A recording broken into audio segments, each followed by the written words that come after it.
Hi, welcome to Melt and Mingle, where I chat about my job, the behind the scenes, and answer any questions that you guys may have. I got some good questions last time, so I want to go over one today. Andalyn asked, how do you come up with your scent blends? How do you know what smells good together? Trial and error, or your nose just knows?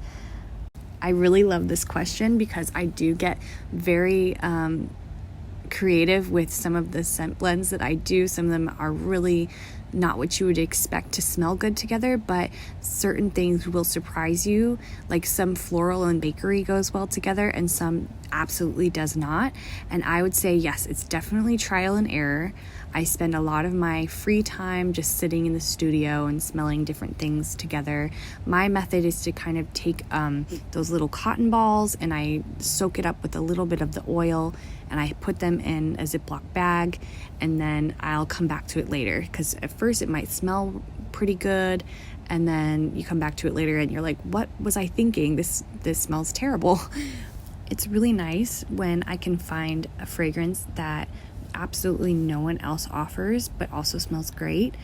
And I do have to be careful because sometimes on cold, when I'm sniffing it right out of the bag, it's going to smell different than how it smells when it's being warmed. So that's when I go into the testing phase. I make a small amount of it and then I wait for it to cure for a few weeks and then I melt it down in my house. So a lot of the fragrances that I make are done way, way, way ahead of time, especially because of how seasonal this market is.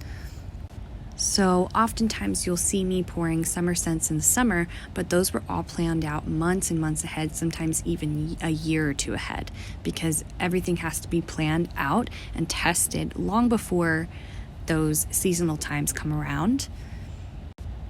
And because I'm a subscription box based small business, I have to plan even more carefully to make sure that all of those boxes, those monthly boxes, are aligned and ready to go, tested and approved, and that I'm giving a quality product. So that's how I come up with a bunch of my scents, and it's been really fun to experiment with lots of different things. Sometimes you get a stink bomb and your house smells bad for a few days, but that's okay. It's just part of the job.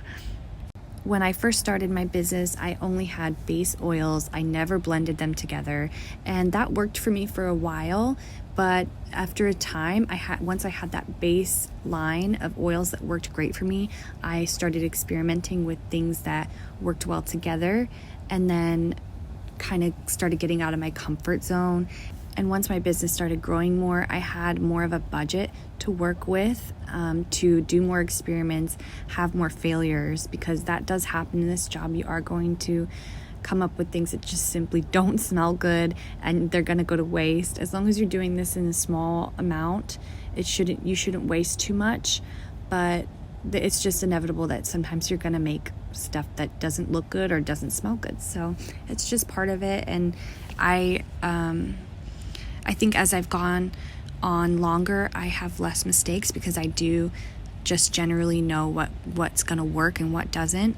I think just with time, it just naturally happened in that way. So thank you so much for the question, and it's been really nice just reminiscing on some old work, and I can't wait to do the next video.